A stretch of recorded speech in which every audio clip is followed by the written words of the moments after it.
चलिए, तो आज मैं आप लोगों से बात करता हूँ अज़ोर के अंदर प्राइसिंग कैलकुलेटर के बारे में। ज़रा समझते हैं कि प्राइसिंग कैलकुलेटर क्या होता है, इसका इंडस्ट्री के अंदर कैसे यूज़ होता है।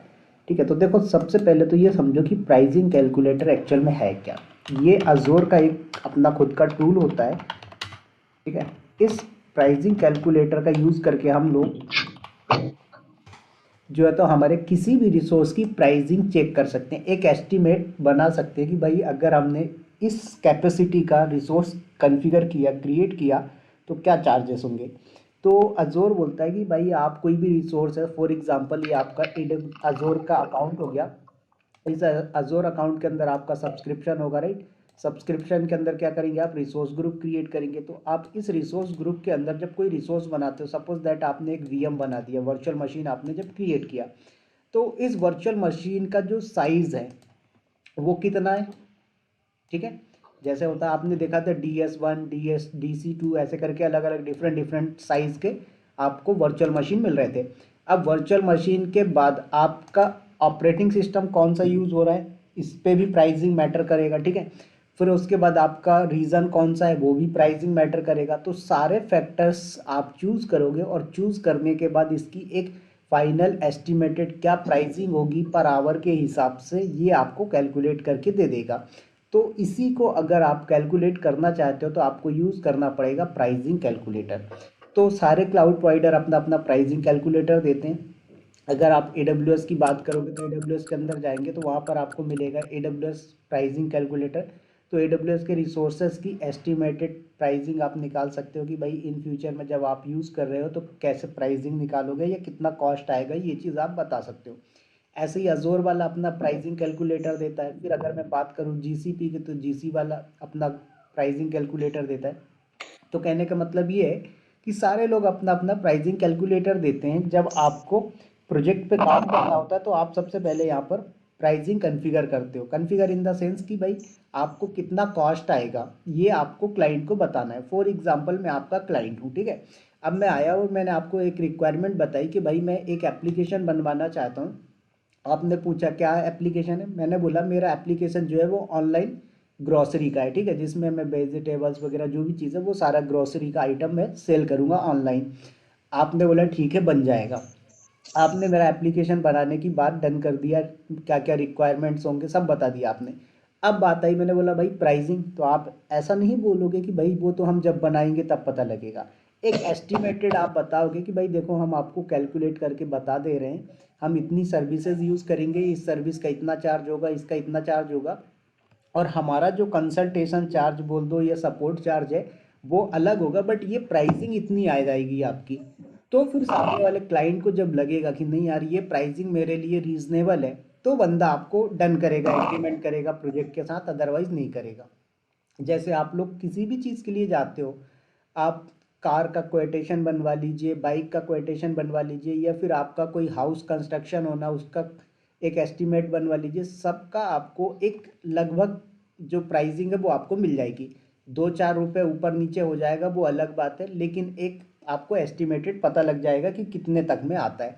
अगर मैं आपसे बोलूँ कि भाई मुझे लैपटॉप चाहिए डेल का i5, आप बता दोगे भाई लगभग 50 से 60 हज़ार के आसपास आ जाएगा।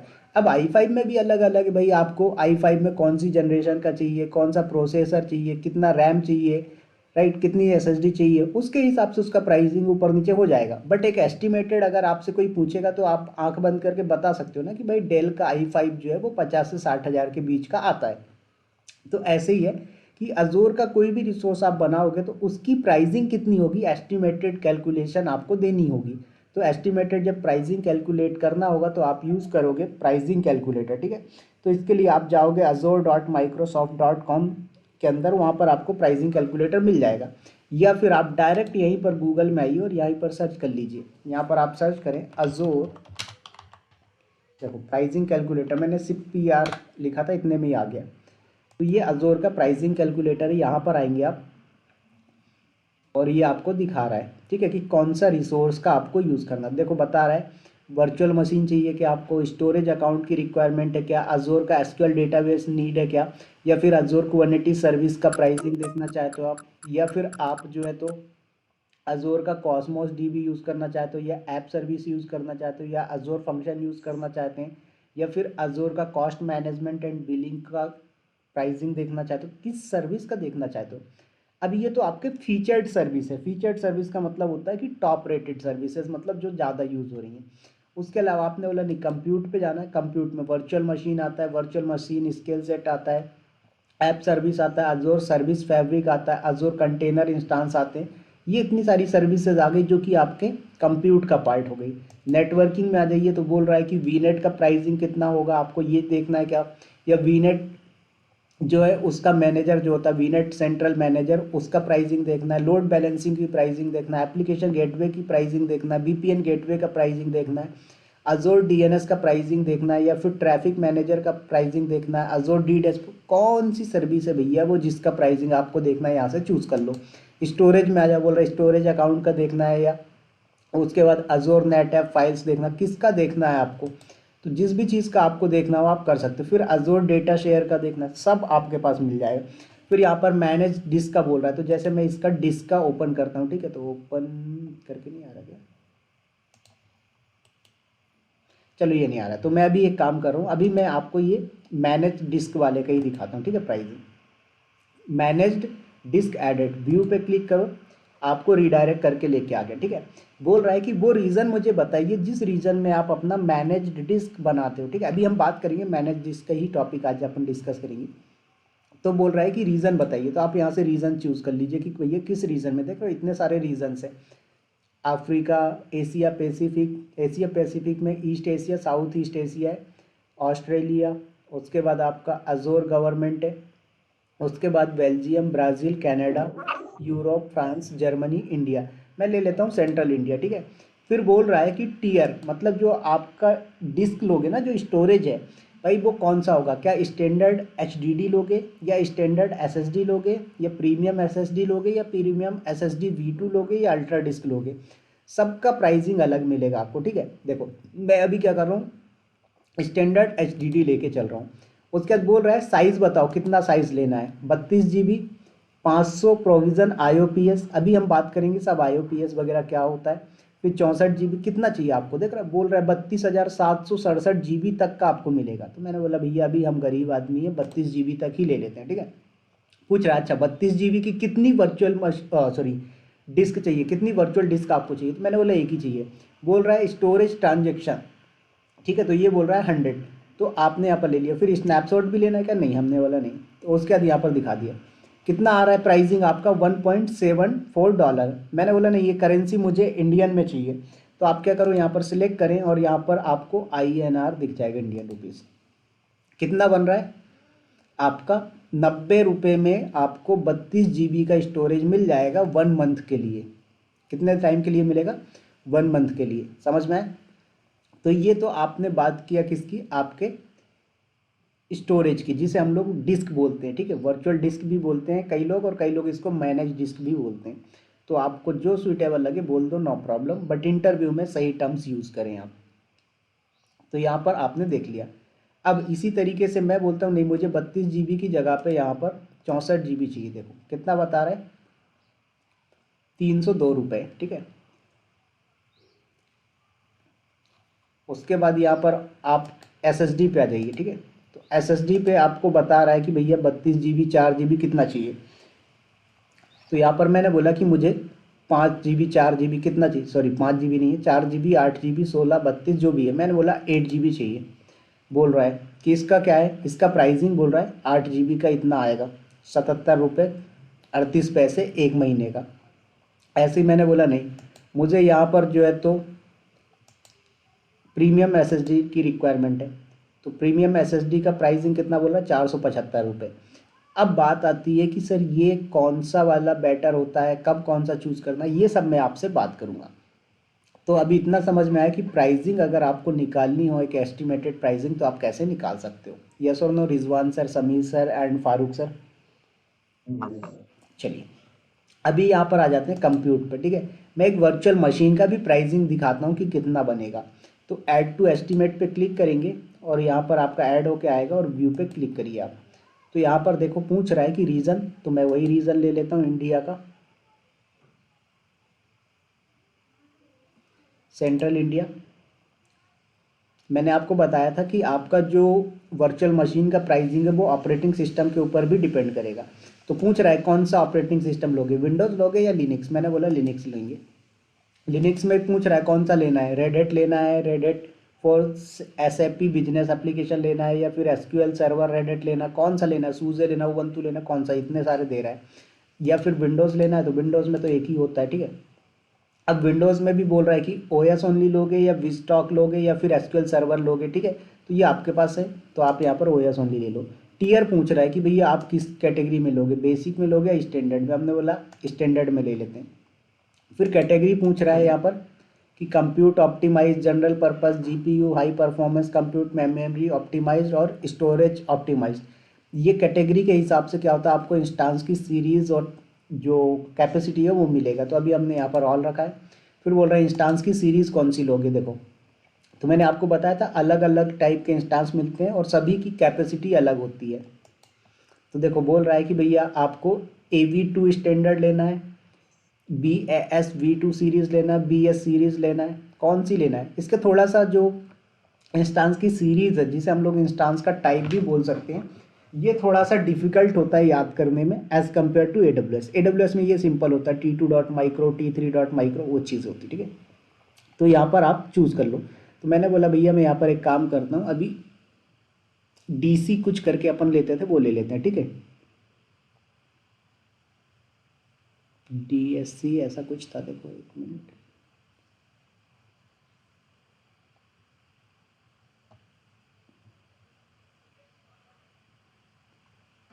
चलो एक काम करते हैं, हम ले लेते हैं इसका BS सीरीज़, ठीक है। उसके बाद बोल रहा है इंस्टांस का टाइप कितना, 1 कोर वाला लेना, 2 कोर का लेना है, या फिर 1 GB रैम के साथ लेना, 4 GB रैम के साथ लेना, कितना लेना है आप यहाँ पर मुझे बता दीजिए। तो जो भी आपका रिक्वायरमेंट हो ले लो। मैंने बोला भैया मुझे 2 कोर का CPU दे दो, 4 GB रैम दे दो, 8 GB का टेम्परेरी स्टोरेज दे दो, ठीक है। यहाँ पर आ जाइए, बोल रहा है वर्चुअल मशीन कितनी, एक बनानी है, कितनी बनानी है। फिर आवर्स पूछ रहा है कि डे में चाहिए, 31 डेज का प्राइसिंग चाहिए, मंथ का चाहिए, या फिर आवर का चाहिए कि 730 आवर्स का। फिर अब यहाँ पर पूछ भी रहा है कि भाई आपका जो यहाँ पर OS है वो लाइसेंस इंक्लूड चाहिए या फिर अजोर हाइब्रिड बेनिफिट के साथ चाहिए। अजोर हाइब्रिड बेनिफिट का मतलब क्या होता है, save up to 50% over standard pay as you go rate by applying Azure hybrid benefit. तो आप इस पे जाते हो अगर, तो 50% का आपको डिस्काउंट मिल जाएगा। उसके बाद यहाँ पर पूछ रहा है कि जो आपका प्लान है वो क्या सेविंग प्लान में जाना चाहते हो। सेविंग प्लान में क्या होता है कि आप रिजर्व कर सकते हो, 1 साल के लिए रिजर्व करना है, 3 साल के लिए रिजर्व करना है, तो ये आपको रिजर्व दे देगा कि भाई आप लेते हो तो 41% का डिस्काउंट मिलेगा। तो आप यहाँ पर ले लो। तो कितना बोल रहा है ये आपका 3468 रुपये का प्राइसिंग बनेगा। सपोर्ट प्लान बोल रहा है इंक्लूडेड होना चाहिए या डेवलपर स्टैंडर्ड प्रोफेशनल डायरेक्ट, कौन सा। प्लान के हिसाब से भी प्राइसिंग चेंज होगा। देखो मैंने डेवलपर लिया 2609 रुपये हो गया, इंक्लूडेड ले रहे हो तो कोई चार्जेस नहीं है, और अगर आप यहाँ पर स्टैंडर्ड लेते हो तो 8900। ये इतना सिर्फ जो है इसका सपोर्ट का चार्ज बता रहा है। फिर प्रोफेशनल डायरेक्ट लेते हो तो 89,000 बन रहा है। फिर उसके बाद यहाँ पर आप जैसे आते हैं तो यहाँ पर प्रोग्राम ऑफिसर, तो देखो इसमें आपका जो है तो इंक्लूडेड में तो बेसिक मिलेगा। डेवलपर पे आ जाओ तो ये बता रहा है कि आपको ये MCA मिलेगा, माइक्रोसॉफ्ट कस्टमर एग्रीमेंट। स्टैंडर्ड पे आ जाइए तो यहाँ पर भी वही दे रहा है, तीनों में वही सेम दे रहा है, ठीक है। तो आपका इस तरीके से ले सकते। अब यहाँ पर इंक्लूडेड ले रहा है तो कोई दिक्कत नहीं, कोई एक्स्ट्रा प्राइसिंग नहीं, ठीक है। तो इस तरीके से आप चूज़ कर सकते हो। अब ऐसे ही मैं, हाँ बोलिए। ये उनका टाइप एक एग्रीमेंट का, यहाँ पर कहाँ गया, सॉरी, नहीं ये आपके साथ भाई जब लाइसेंस होगा आप इनका सर्विस यूज़ करोगे आपका, और मान लो कि मैंने आपको बोला कि भाई जो है तो आप मुझे 5,000 महीने का पे करो, मैं आपको जॉब सपोर्ट दूंगा। तो आप 5,000 महीने का आप पे करोगे तो मुझसे कुछ तो मांगोगे सर, प्रूफ के तौर पे क्या दोगे। तो ऐसे, तो ये यहाँ पर आपका लाइसेंस प्रोग्राम है, तो इन्होंने अपने प्रोग्राम का नेम रखा है माइक्रोसॉफ्ट कस्टमर एग्रीमेंट, ये इनके प्रोग्राम का नेम है, ठीक है। ये ऑफर या प्रोग्राम दोनों में से कुछ भी बोल सकते हो। तो यहाँ पर आ गया। अब यहाँ पर देखो दो दो सिलेक्टेड है आपका, ये मैनेज डिस्क भी और वो भी, तो मैं इसको कैंसिल कर दे रहा हूँ, तो आप इसको डिलीट कर दो। तो अब आपके पास एक ही बचेगा। और ऐड ऑन करना है, यहाँ पर प्लस पे क्लिक कर दो तो आपको ये ऐड ऑन करके दे देगा। तो समझ में आया कि प्राइसिंग कैलकुलेटर कैसे वर्क करता है।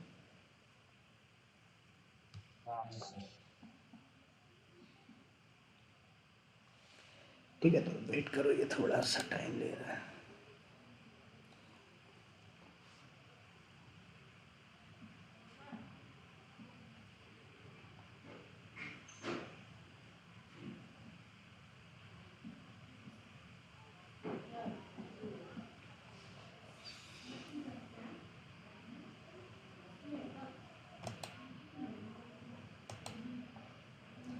थोड़ा सा लैग कर रहा है, आई थिंक इंटरनेट का प्रॉब्लम हो सकता है, वेट करें।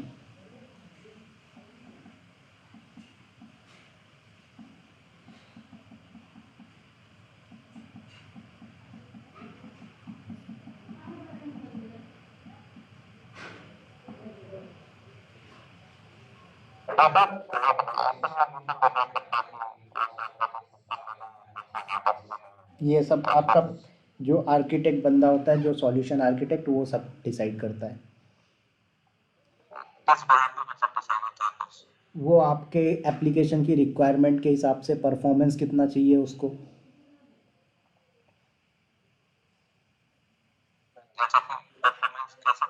परफॉर्मेंस मतलब कि कई एक बंदा है, फॉर एग्जांपल ले लो, अभी मेरे को याद नहीं आ रहा है, चलो मैं एक एग्जांपल नॉर्मल ले लेता हूँ। अमेज़ोन वाले का कितना नाम है मार्केट में, कितना नाम है अमेज़ोन का जो शॉपिंग एप्लीकेशन है, उस पर कितने कस्टमर्स होंगे, मतलब ट्रस्टेड है। कल को मैं क्या करता हूँ, मैं अपना बिजनेस स्टार्ट करता हूँ, ठीक है, मैंने बोला कि मैं भी एक विवेक शॉपिंग डॉट कॉम के नाम से स्टार्ट कर रहा हूँ बिजनेस। दोनों शॉपिंग डॉट कॉम के वेबसाइट हो गए, मतलब ई कॉमर्स एप्लीकेशन हो गए, लेकिन मेरे पास कस्टमर ज़्यादा हैं क्या? नहीं, अभी मेरा स्टार्टअप है।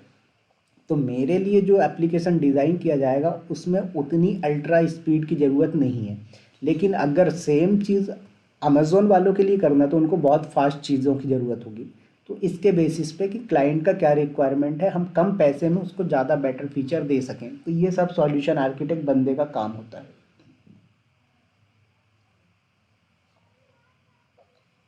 ठीक है, तो यहाँ पर आया तो देखो, ये वर्चुअल मशीन पे आइए, व्यू पे क्लिक करें आप। देखो यहाँ पर चूज़ कर लीजिए रीजन वगैरह जो भी है, सारे रीजन में अलग अलग प्राइसिंग होती है, ये चीज़ आप लोग ध्यान रखें, ठीक है। तो जैसे यहाँ पर आप आ जाइए इंडिया पे,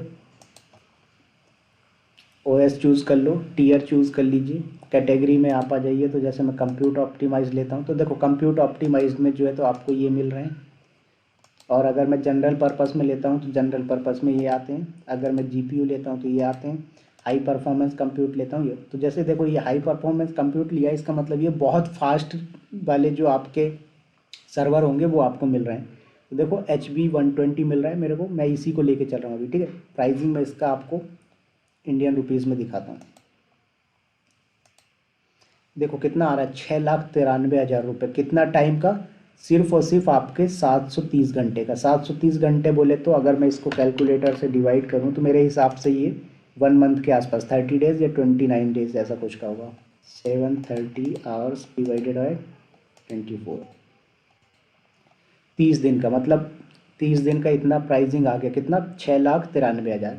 तो लेकिन जब हम बात करते हैं कि भाई हमारा जो बंदा है, जो मतलब क्या बोलते हैं क्लाइंट है, उसको बहुत फास्ट स्पीड की ज़रूरत है। जैसे एक एप्लीकेशन ले लो ना आप, इसका हॉट स्टार हो गया, नेटफ्लिक्स हो गया, भाई उस पर तो लाइव स्ट्रीमिंग देनी ना, तो उस पर तो बफरिंग नहीं होना चाहिए। तो ऐसे केसेस में हमें अल्ट्रा स्पीड की ज़रूरत पड़ती है, तो वहाँ पर हम लोग फिर प्राइसिंग को साइड में रखते हैं, हम स्पीड को प्रायोरिटी देते हैं कि भाई हमारा एप्लीकेशन लैग नहीं होना चाहिए।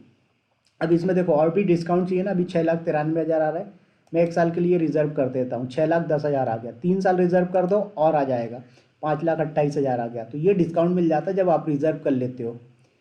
तो ये ठीक वैसे ही हो गया, जैसे एक एग्जांपल मान लीजिए कि आप क्या कर रहे हो, आप गए कहीं घूमने, तो अगर आपने होटल बुक किया तो भाई आपको 24 घंटे के 2,000 पे करने हैं। तो अगर 3 दिन स्टे कर लिया आपने, 6,000 पे करने। लेकिन अब वहीं आप क्या कर रहे हो, बिजनेस करने जा रहे हो, कोई काम करने जा रहे हो, आपने क्या किया, 1 BHK ले लिया, 1 आर के ले लिया रेंट पे। अब आपको क्या करना है, अब आपको महीने में 5,000 रुपये देने हैं, समझ में आए? और ये कंप्यूटर पेमेंट का ऑप्शन पूछ रहा है कि मंथली पे करोगे या अपफ्रंट। अपफ्रंट करोगे तो और डिस्काउंट मिल जाएगा, ठीक है। तो अपफ्रंट में क्या होता है कि एडवांस में पे हो जाता है, ठीक है। तो मंथली भी कर सकते हो और अपफ्रंट भी कर सकते हो। फिर यहाँ पर डिस्क वगैरह भी चूज़ कर सकते हो कि आपको डिस्क कौन सी लेनी है, ट्रांजेक्शन स्टोरेज, बैंडविड्थ कितनी लेनी, सब चूज़ कर सकते हो आप। तो ये तो मैंने एक आपको एस्टिमेटेड बताया कि भाई अगर आपको प्राइसिंग निकालनी हो, आपका क्लाइंट है, आपका सीनियर है, कल को ये बोल दे कि भाई हमें एक क्लाइंट के लिए इस टाइप का एप्लीकेशन डिज़ाइन करना है, उसमें ये वर्चुअल मशीन्स होंगी और ये सारे टाइप के हमारे जो क्या बोलते हैं स्टोरेज होंगे, ये वाला नेटवर्क यूज़ होगा, तो वो सब चीज़ें हम यूज़ करने वाले हैं। तो उसके लिए कितनी प्राइसिंग बनेगी बताओ। तो इसके लिए आपका जो टीम लीडर है या सॉल्यूशन आर्किटेक्ट बंदा है जो आपका, वो नहीं आएगा। जो आपके इंटर्नशिप वाले बंदे होंगे या फिर जो कोई बंदा फ्रेशर ज्वाइन हुआ है, कॉलेज कैंपस से उठ के गया, उस बंदे को पकड़ाएंगे ये काम। उसको एक बार बता देंगे भाई प्राइसिंग कैलकुलेटर खोल ले जरा माइक्रोसॉफ्ट अजूर का, और वहाँ पर जाके ये सर्विस है, ये कैपेसिटी होगी, ये उस इंस्टांस का टाइप होगा, वीएम का टाइप ये होगा, उसके बाद मैनेज डिस्क जो है उसका टाइप ये होगा, ये सब चूज़ कर ले, इतना स्टोरेज होगा, इतना बैंडविड्थ होगा, सब चूज़ कर ले और मुझे बता कितना प्राइसिंग आ रहा है। तो 10 मिनट, 15 मिनट, 1 घंटा, जो भी टाइम वो लेगा, तो वो इंटर्न का टाइम जाएगा। वहाँ पर जो वर्किंग बंदा है, चाहे टीम लीडर हो आपका या फिर प्रोजेक्ट मैनेजर हो या सॉल्यूशन आर्किटेक्ट बंदा हो या डेवऑप्स इंजीनियर हो, वो यहाँ पर इन्वॉल्व नहीं होगा इन छोटे छोटे टास्कों के लिए। समझ में आए? चलिए, तो मुझे 1 मिनट दो, पानी पी लूँ, फिर आपको मैनेज डिस्क के बारे में बताता हूँ।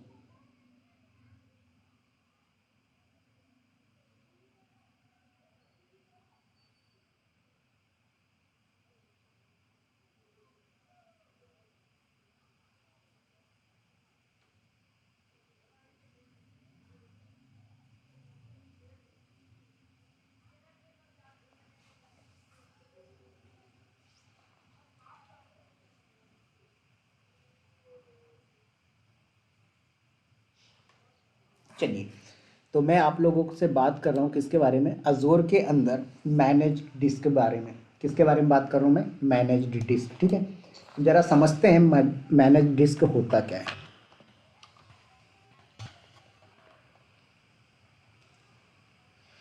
देखो, अब अजोर के अंदर आपने एक वर्चुअल मशीन बना लिया। क्या किया आपने?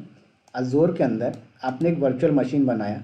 तो जब आप अजोर के अंदर वीएम बनाते हो तो भैया इस वीएम में एक स्टोरेज आता है। क्या आता है? एक स्टोरेज आता है। जैसे आपने देखा था सी ड्राइव करके आता है और उसका टेम्परेरी स्टोरेज आता है। ठीक है, तो जो सी ड्राइव होता है वो आपका क्या होता है?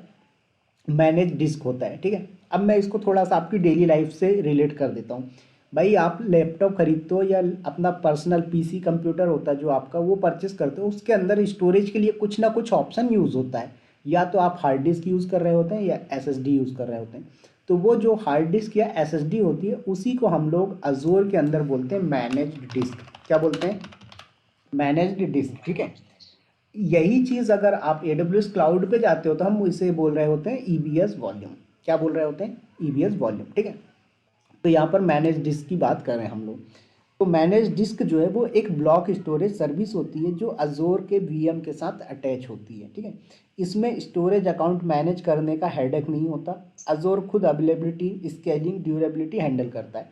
अब यहाँ पर मैंने एक वर्ड यूज़ किया है कि इसमें स्टोरेज अकाउंट मैनेज करने का हेडेक नहीं होता। तो इसका मतलब क्या है कि आप अजोर के अंदर जो मैनेज डिस्क यूज़ करते हो, इसके लिए आपको अजोर का स्टोरेज अकाउंट बनाने की ज़रूरत नहीं है। बाकी उसके अलावा आपका जैसे अजोर का एक ब्लॉब स्टोरेज होता है, अजोर का एसक्यूएल स्टोरेज होता है, तो इन स्टोरेज के लिए आपको अजोर में एक स्टोरेज अकाउंट बनाना पड़ता है। ठीक है, तो वो हम बात करेंगे अपकमिंग लेक्चर्स में कि स्टोरेज अकाउंट क्या होता है, कैसे काम करता है, वो सब बात करेंगे। बट अभी इतना है कि अजोर के अंदर जब आप मैनेज डिस्क बनाते हो तो यहाँ पर आपको स्टोरेज अकाउंट की कोई रिक्वायरमेंट नहीं होती। ये चीज़ आप लोग ध्यान रखें। ये इंटरव्यू के पॉइंट्स होते हैं जो आपको कट टू कट क्लियर होने चाहिए। ठीक है, तो अजोर क्या करता है, इसकी अवेलेबिलिटी, स्केलिंग, ड्यूरेबिलिटी सब कुछ खुद हैंडल करता है। अगर मैं इसको कंपेयर करूँ AWS के साथ, तो AWS में हम लोग इसको EBS वॉल्यूम बोलते हैं और अजोर में हम लोग इसको अजोर मैनेज डिस्क बोलते हैं। ठीक है, अब मैनेज डिस्क क्यों यूज़ करते हैं, वाई नॉट स्टोरेज अकाउंट, ये चीज़ समझना है। ठीक है, तो ओल्ड मॉडल में क्या होता था कि स्टोरेज अकाउंट बनाना पड़ता था, डिस्क का लिमिट होता था, परफॉर्मेंस ट्यूनिंग मैनुअल होती थी। लेकिन मैनेज डिस्क में क्या होता है, अजोर खुद इंफ्रा मैनेज करता है, automatically scaling, high availability, easy snapshot and backup, ये सब मैनेज करता है। अब अगर मैं बात करूं कि भाई जो हमारा मैनेज डिस्क है इसके कॉमन यूज़ केसेस क्या हैं। पहला ओएस डिस्क, आप इसको as a boot disk use कर सकते हो। बूट डिस्क का मतलब क्या होता है कि जिसमें आप ऑपरेटिंग सिस्टम को इंस्टॉल कर सकते हो। तो वीएम का ऑपरेटिंग सिस्टम आप कहाँ पर इंस्टॉल कर सकते हो, मैनेज डिस्क के अंदर कर सकते हो। तो वीएम क्रिएट करते टाइम ऑटोमेटिकली ये अटैच हो जाता है बाय डिफ़ॉल्ट एक। उसके बाद डेटा डिस्क, तो आपको एप्लीकेशन डेटा डालना है, डेटाबेस का फाइल्स बैकअप के लिए रखना है, लॉग्स रखने हैं, बैकअप करना है, माईएसक्यूएल डेटा हो गया, एप्लीकेशन अपलोड्स हो गए, डॉकर के वॉल्यूम्स हो गए, उन सब के लिए आप क्या कर सकते हो, अजूर का मैनेज डिस्क यूज़ कर सकते हो। उसके बाद जैसे कई लोग क्या करते हैं, इसको अजूर का जो मैनेज डिस्क है इसको स्नैपशॉट लेकर डिस्क का बैकअप रख लेते हैं, जो कि डिजास्टर रिकवरी के टाइम पे काम आता है। और इसको मल्टीपल जोन या रीजन में कॉपी करवा लेते हैं कि भाई एक रीजन या जोन क्रैश हो गया तो दूसरे रीजन या जोन में हमारा डेटा अवेलेबल रहेगा। तो ये आपका डिजास्टर रिकवरी का काम भी करता है, ठीक है। अब हम बात करते हैं कि अजोर का जो मैनेज डिस्क है इसके फीचर्स क्या होते हैं। तो सबसे पहला फीचर तो ये फुली मैनेज्ड होता है। फुली मैनेज का मतलब क्या होता है कि स्टोरेज अकाउंट नहीं बनाना, अजोर खुद एप्लीकेशन हैंडल करता है। दूसरी अगर मैं बात करूँ इसके फीचर की, तो हाई अवेलेबिलिटी की। तो हाई अवेलेबिलिटी का मतलब ये होता है कि ऑटोमेटिकली 3 रेप्लिकास मेंटेन होती है, जोन रिटेंडेंसी अवेलेबल होता है। अगर एक आध रेप्लिका क्रैश हो गया, कुछ हो गया, तो आपका डेटा बाकी के रेप्लिकास में अवेलेबल होगा। सिक्योरिटी की बात करूं अगर मैं, तो एट रेस्ट एनक्रिप्शन देता है, ये डिफ़ॉल्ट फीचर। एट रेस्ट का मतलब क्या होता है कि जब डेटा आपके डिस्क पे आ जाएगा तो डेटा आपका एनक्रिप्टेड हो जाएगा।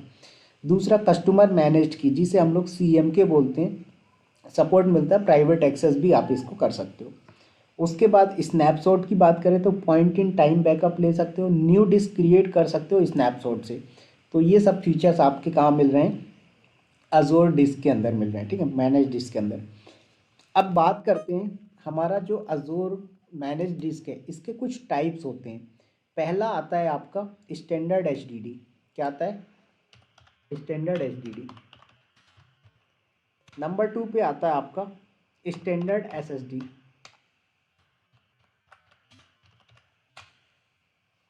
नंबर 3 पे आता है आपका प्रीमियम SSD। नंबर 4 पे आता है आपका प्रीमियम SSD V2। तो इसको मैं यहीं से कॉपी कर लेता हूँ।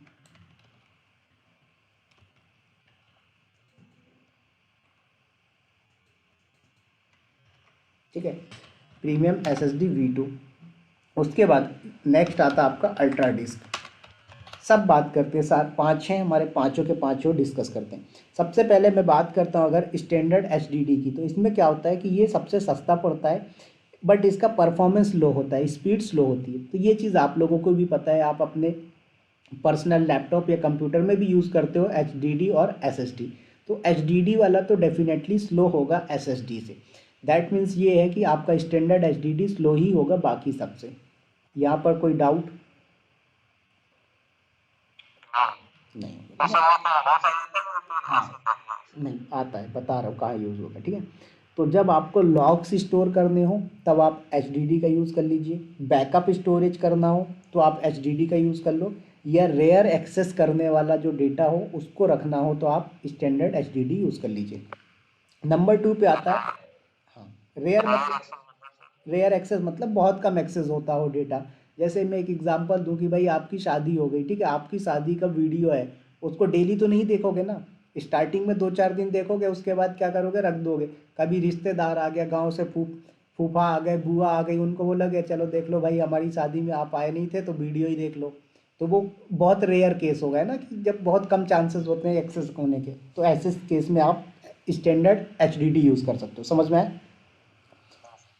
नेक्स्ट आता है आपका स्टैंडर्ड SSD। इसमें क्या होता है, बेटर देन HDD परफॉर्मेंस मिलता है। जब आपको परफॉर्मेंस थोड़ा सा अच्छा चाहिए HDD के कंपेयर, तो आप मूव कर जाइए स्टैंडर्ड SSD पे। अब इसका यूज़ केस क्या होता है, इसका यूज़ केस ये, जब आपको वेब सर्वर कॉन्फ़िगर करना हो, एप्लीकेशन सर्वर बनाना हो, या स्मॉल डेटाबेस बनाने हो, तो आप यूज़ कर लेंगे आप स्टैंडर्ड SSD का। नंबर 3 पे आता है प्रीमियम SSD। प्रीमियम SSD जो है इसमें बहुत स्लो लेटेंसी मिलती है, सॉरी स्लो नहीं बोलेंगे, लो बोलेंगे, ठीक है, लो लेटेंसी मिलती है। तो लो लेटेंसी का मतलब क्या होता है कि बहुत फास्ट स्पीड मिल जाती है, ठीक है। इसमें IOPS फिक्स होते हैं, और इसका यूज़ केस जो है वो प्रोडक्शन में डेटाबेस के लिए, high traffic application, enterprise applications, उन सब के लिए आप प्रीमियम एसएसडी का यूज़ कर सकते हो। अगर हम बात करें प्रीमियम एसएसडी V2, तो ये एडवांस वर्जन होता है। इसमें आईओपीएस अपने हिसाब से ले सकते हो। क्या कर सकते हैं आप? आईओपीएस अपने हिसाब से ले सकते हैं, कस्टम थ्रूपुट मिलता है, कॉस्ट ऑप्टिमाइज होता है ये आपका हैवी वर्कलोड के लिए। तो आपका जो प्रीमियम एसएसडी है उसी का एडवांस वर्जन है प्रीमियम एसएसडी V2। उसके बाद यूज़ केस की बात करें तो जब आपको बहुत ज़्यादा आईओपीएस की रिक्वायरमेंट हो तब आप यूज़ करेंगे प्रीमियम एसएसडी V2, क्योंकि इसमें आपका जो आईओपीएस मिलेगा वो कस्टम होता है, तो आप जितने आईओपीएस लोगे उतना प्राइसिंग इसका बढ़ेगा। बट प्रीमियम एसएसडी में क्या होगा, स्पीड तो बेटर मिलती है बट आईओपीएस फिक्स होते हैं, आप उसको चेंजेस नहीं कर पाते। ठीक है। नेक्स्ट बात करता हूँ अगर अल्ट्रा डिस्क की, तो अल्ट्रा डिस्क मान लो कि ये हार्ले डेविडसन की बाइक हो गई भाई, जिसका परफॉर्मेंस ही बहुत टॉप लेवल का मिलता हो आपको। ठीक है। इसमें एक्सट्रीम आईओपीएस मिलता है, रियल टाइम परफॉर्मेंस मिलते हैं। तो जब आपको क्रिटिकल मिशन डेटाबेस वगैरह होते हैं, फाइनेंशियल एप्लीकेशंस होती है, तो वहाँ पर आपको यूज़ करना पड़ता है अल्ट्रा डिस्क। अगर मैं एक एग्जांपल दूँ आपको रियल टाइम पे, तो शेयर मार्केट का नॉलेज आप लोग कितने लोग रखते हैं? मेरे हिसाब से सभी लोगों को बेसिक आइडिया तो होगा ही शेयर मार्केट का, राइट? तो शेयर मार्केट में जो ग्राफ बनता है, जो चार्ट बनता है, वो उसको अपडेट होने में कितना टाइम लगता है बताइए?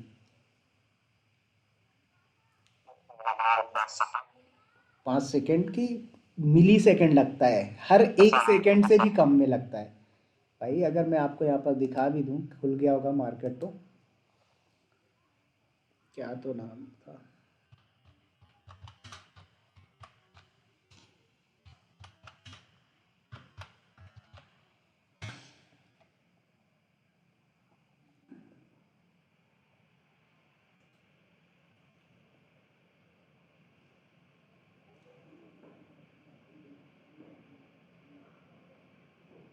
देखो ये ग्राफ खुला हुआ है। ठीक है। इस ग्राफ की अगर मैं बात करूं तो ये आपका मिली सेकेंड में अपडेट होता है, लेटेंसी इतनी आपको लो मिलती है, मतलब एकदम तुरंत अपडेट हो जाता है। तो ऐसे ही मैंने बोला कि भाई जब आपको ऐसे रिक्वायरमेंट हो तब आप क्या यूज़ करेंगे, अल्ट्रा डिस्क वगैरह यूज़ करेंगे। समझ में आए? कॉस्ट की बात करें तो, कॉस्ट की बात करें तो आपका ऐसा मान लो 1 रुपये लगेगा आपका स्टैंडर्ड एचडीडी में, 2 रुपये लगेंगे स्टैंडर्ड एसएसडी में, 3 रुपये लगेंगे स्टैंडर्ड, सॉरी प्रीमियम एसएसडी में।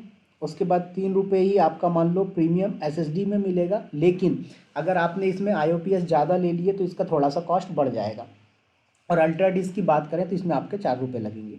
तो प्रीमियम एसएसडी जो है ये और प्रीमियम एसएसडी V2 ये दोनों ही आपके सेम प्राइसिंग के होते हैं, बट इसमें आपका जो V2 वाला है इसमें आईओपीएस आप कस्टम कर सकते हो और आईओपीएस के अलग चार्जेस पे करने होंगे। ठीक है। तो ये होता है।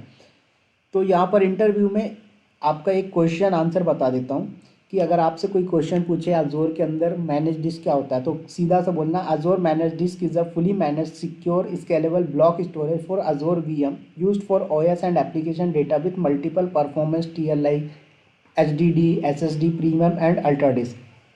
तो ये आप इनको सब बता सकते हो। इसका मैं एक नोट तैयार कर रहा हूँ, तो ये आपका जब अजोर कंप्लीट होगा तो उस टाइम मैं शेयर भी कर दूंगा इसके इंटरव्यू के क्वेश्चंस। ठीक है। तो ये समझ में आया इसका थ्योरी पार्ट कि भाई अजोर के अंदर मैनेज डिस्क है ये क्या काम करता है और कितने टाइप के होते हैं और प्राइसिंग का क्या फंडा है। चलिए अब आ जाते, ठीक है, अब आ जाते हैं हम जरा यहाँ पर अजोर पोर्टल पे लॉगिन करते हैं।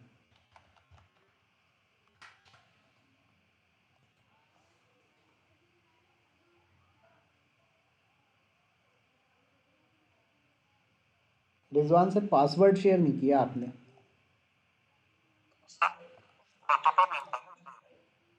नहीं, मैं तो पासवर्ड से लॉगिन करता था। चलो एक बार मैं देख लूँगा।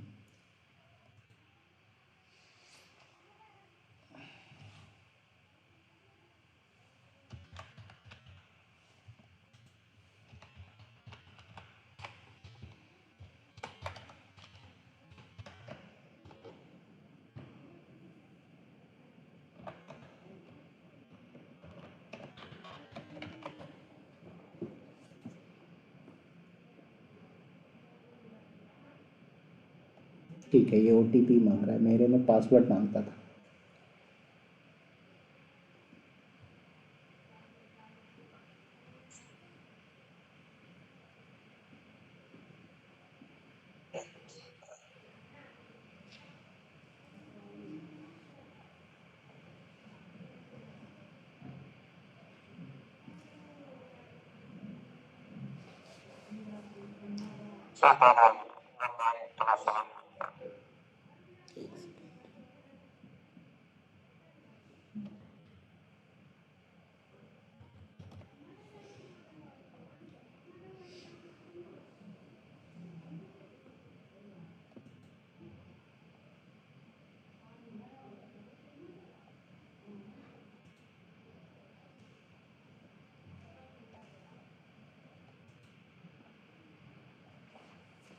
आपने कब क्रिएट किया सर? अभी इसको कल ही किया है ना?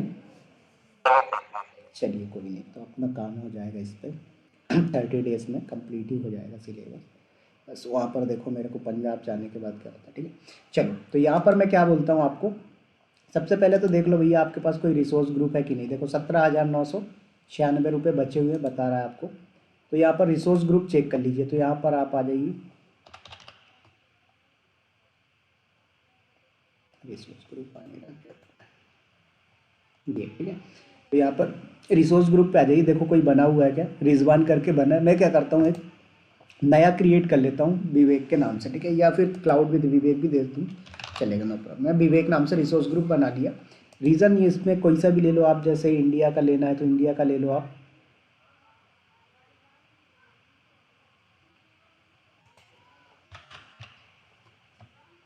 देखो सेंट्रल इंडिया है आपका, पैसिफिक, ठीक है, तो यहाँ पर ये ले सकते हो। तो मैं एक काम करता हूँ अभी, ईस्ट यूएस वाले ही ले लेते हैं, ठीक है,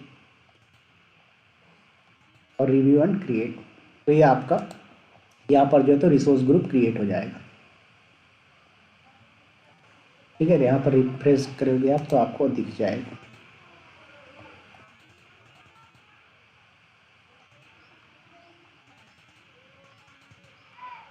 देखो आ गया विवेक नाम से रिसोर्स ग्रुप। मुझे कुछ नहीं करना है, एक वीएम लॉन्च करनी है, या फिर हो सकता है कि इसमें आपके पास पड़ी है क्या रिजवान सर वीएम? चलो कोई नहीं, तो फिर मैं एक काम करता हूँ, नई क्रिएट नहीं करता हूँ। देखो यहाँ पर टेस्ट नाम से एक वीएम पड़ी हुई है। इस वीएम को मैं कनेक्ट करूँगा, तो मुझे पासवर्ड आपने सेट किया था इसमें, या की से किया था आपने? की सेट किया था। चलो एक बार मैं इसमें ज़रा देख लेता हूँ, पासवर्ड का ऑप्शन होना तो चाहिए।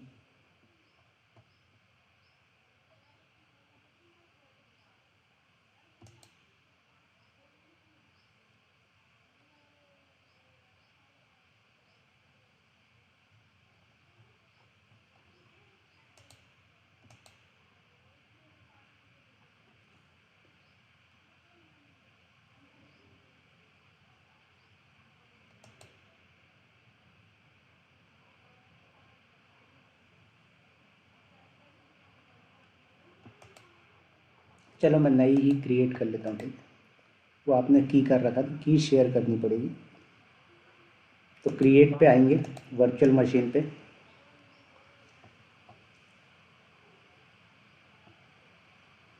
रिसोर्स ग्रुप में विवेक नाम से चूज़ कर लिया। वीएम का नाम तो मैंने दे दिया डेमो-वीएम, ठीक है। उसके बाद रीज़न तो ईस्ट यूएस ही लेके चलते हैं। अवेलेबिलिटी जोन आपका यही, ठीक है।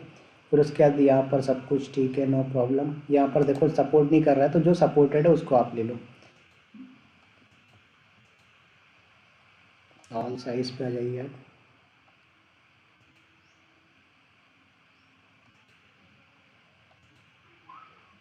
ठीक है, तो देखो यहाँ पर क्या है कि कुछ सपोर्ट नहीं करते हैं रीज़न वाइज, तो आप क्या है इनको ले सकते हो, प्रॉब्लम नहीं है, क्योंकि आपके पास जो अमाउंट मिला है वो 30 डेज़ के लिए, तो आप यूज़ करके इनको कर सकते हो, ठीक है। मैं पासवर्ड यहाँ पर सेट कर देता हूँ। तो यूज़र नेम तो मैं दे देता हूँ जोर यूज़र, ठीक है। पासवर्ड दे देते हैं जो भी अपन को सेट करना है।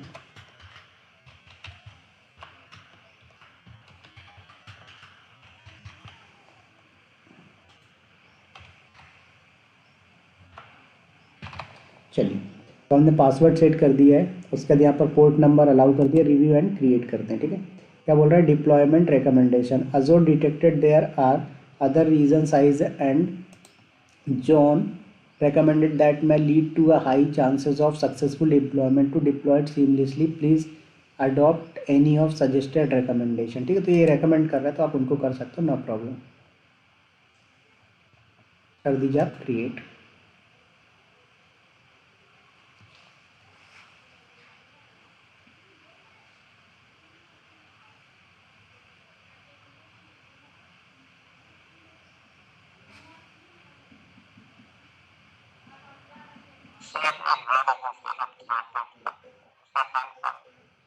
थ्रूपुट या फिर आईओपीएस?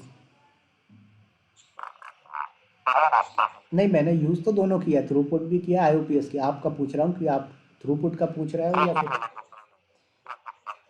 थ्रूपुट में क्या होता है कि आपका जो डेटा है वो कितना शेयर होगा उसके बारे में। जैसे एक मिनट, इसको डिप्लॉय हो जाने दो, अभी बताता हूँ। चलो ये जब तक हो रहा है तो एक काम करो, यहीं पर आई जाओ। ठीक है, तो यहाँ पर देखो, ऐसा मान लो कि एक एग्जांपल देखो, आपका एक फोल्डर ये हो गया, दूसरा फोल्डर ये हो गया, ठीक है। अब आपका जो स्टोरेज है भाई, आपके फोल्डर तो एक ही स्टोरेज में बने होंगे, ऐसा तो नहीं है कि अलग अलग ही फोल्डर, सॉरी अलग अलग स्टोरेज में बने हो। तो आपको क्या करना है, इन दोनों के बीच में डेटा शेयरिंग करनी। क्या करना है, इन दोनों के बीच में डेटा शेयर करना है। अब यहाँ से आपका डेटा, ठीक है, मैं इसको एरो से बना रहा हूँ, यहाँ से आपका डेटा आएगा इस पे।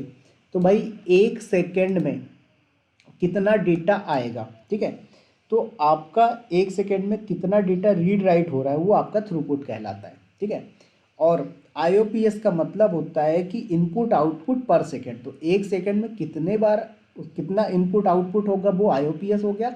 और थ्रूपुट का मतलब है साइज ऑफ डेटा, ठीक है।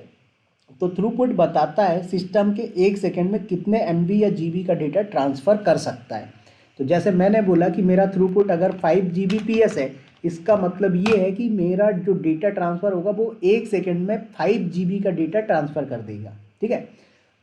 तो ये आपका थ्रूपुट हो गया। अब आईओपीएस में क्या है कि एक सेकेंड में कितनी बार आएगा जाएगा। इसका सबसे एक एग्जांपल देता हूँ। मान लीजिए कि आपको बोला मैंने, रिजवान सर, आपके घर में 2 रूम है, ठीक है। आपको पहले रूम में 50 बुक रखी हुई है और वो बुक आपको शिफ्ट करनी है दूसरे रूम में। पहले रूम से जो बुक लेके जाओगे आप, तो 1 मिनट में कितनी बार आप अपने रूम से दूसरे रूम में आ जा सकते हो, वो आईओपीएस हो गया। और कितनी बुक ले जा सकते हो वो आपका थ्रूपुट हो गया। बात आ गई समझ में? चलिए, तो ये चीज़, तो आ जाइए यहाँ पर अपने अजोर के अंदर। डिप्लॉयमेंट फेल्ड बोल दिया भाई, क्या बात है।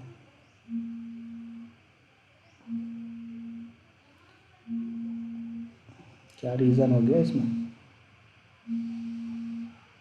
रीडिप्लॉय करता हूँ एक बार जरा।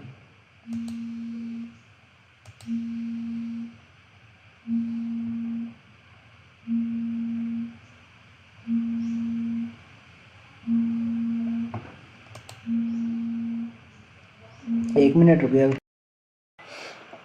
अभी नया लॉन्च करते हैं ज़रा, ठीक है। तो क्रिएट पीएम पे आइए आप। रिसोर्स ग्रुप अपन ने क्रिएट ले लिया। वीएम का नाम मैं वीएम दे देता हूँ। रीजन यूएस, ठीक है।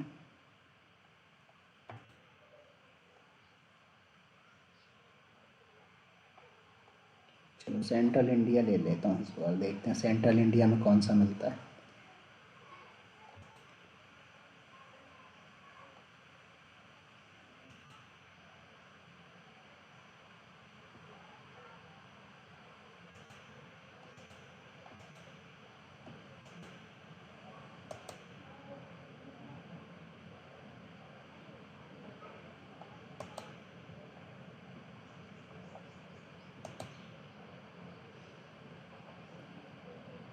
ठीक है, तो ये रीज़न का पंगा होता है और कुछ नहीं। तो आप यहाँ पर अलग अलग रीज़न देख सकते हो। तो देखो ये किस रीजन पे सपोर्ट कर रहा है,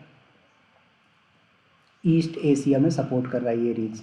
तो ये D2S भी सपोर्ट कर रहा है, तो हम ये D2S ले लेते हैं। Password method, password username Vivek रखते हैं, पासवर्ड दे देते हैं।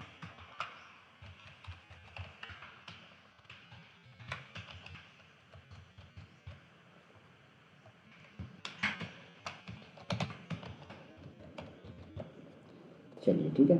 उसके बाद यहाँ पर पोर्ट नंबर वगैरह ले लिया, डन। और रिव्यू एंड क्रिएट कर देंगे हम।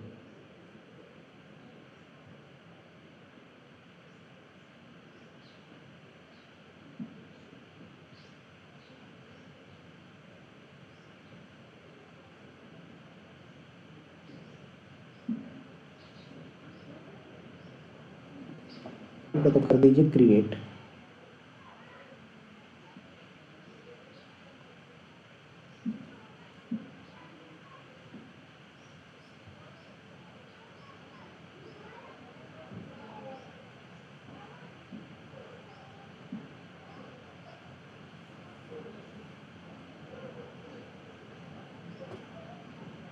देखो वैलिडेशन पास हो गया, अब क्रिएट हो जाना चाहिए।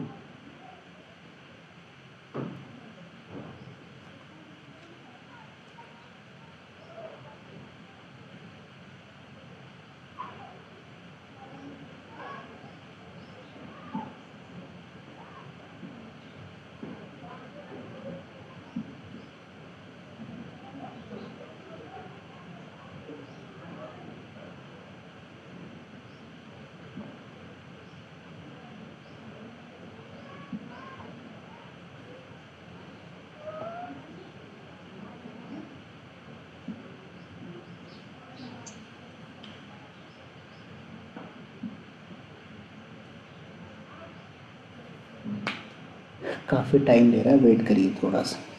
अच्छा, स्टेटस में क्रिएटेड दिखा दिया है इसने, तो कोई दिक्कत नहीं, अब आ जाइए, आपको क्रिएटेड मिल जाएगा। तो यहाँ पर आप आ जाइए अपने रिसोर्स ग्रुप पे, और इस रिसोर्स ग्रुप के अंदर आपको वीएम मिल जाएगी, इसको आप कनेक्ट कर लीजिए, ठीक है। देखो डेमो वीएम, सॉरी ये तो एनएसजी था। देखिए यहाँ पर माई वीएम के नाम से आ गया है। इस वीएम को आप कर लीजिए कनेक्ट।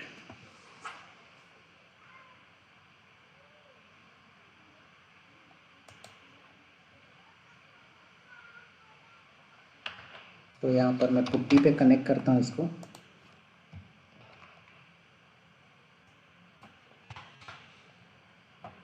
चलिए पासवर्ड के लिए आते हैं, यहाँ पर मैंने पासवर्ड दिया इसको।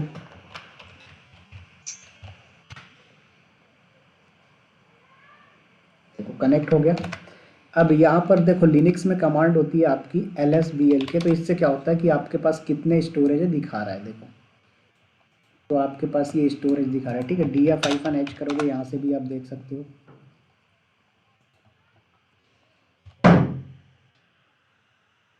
तो इस तरीके से करते हैं आप, ठीक है।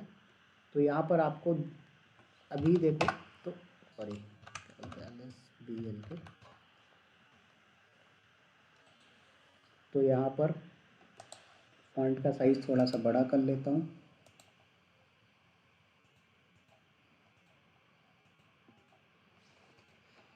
अब देखो ये आपके पास जो स्टोरेज आया 16 GB का, ठीक है।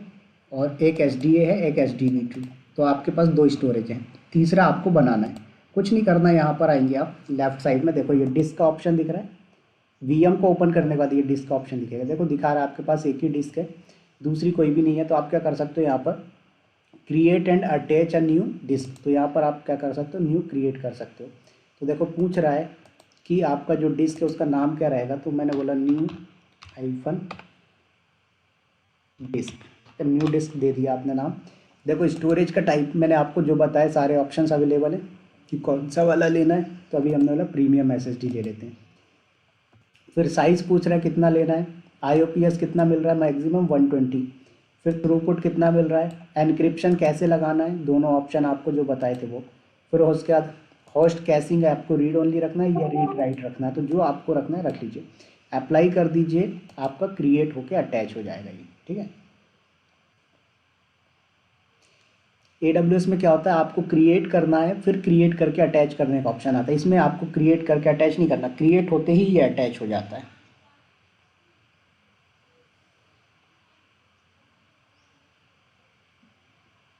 सर अगर हमको कुछ एक्टिविटी करना है वीएम में, तो इसका स्नैपशॉट वगैरह कैसे लेते हैं, अगर कुछ होता है तो कैसे रिवर्ट करते हैं इसमें?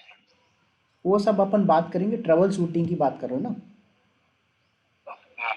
हाँ वो लास्ट में अपन सब बात करेंगे, ट्रबल शूटिंग कैसे करते हैं, ओएस में कोई प्रॉब्लम आ जाता है उसको कैसे फिक्स करते हैं, वो सब बात करेंगे अपन। देखो आगे आपके पास न्यू डिस्क के नाम से, अब यहाँ पर आइए और अपने इस पर कमांड चलाइए lsblk। तो देखो आपके पास अभी अपडेट हो के आया क्या, नहीं आया, ठीक है। वेट करो थोड़ा सा, शायद टाइम लेगा अपडेट होने में।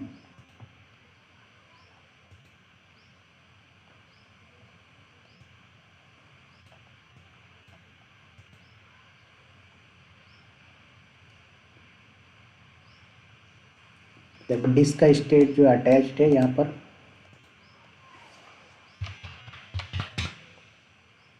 आ गया। देखो SDC के नाम से आ गया 4 GB का। तो इस तरीके से, ठीक है। तो ये लिनक्स में डायरेक्ट आ जाता है, बट विंडोज़ में क्या होता है कि ये आ तो जाता है, अटैच तो हो जाता है, बट दिखता नहीं। तो विंडोज़ में ये, अगर आपको पता होगा, ये अपने जैसे पर्सनल पीसी पे भी आप करते हो, यहाँ पर जाओगे, यहाँ पर प्रॉपर्टीज़ पे जाइए, सॉरी प्रॉपर्टीज़ पे नहीं आ रहा, एक मिनट,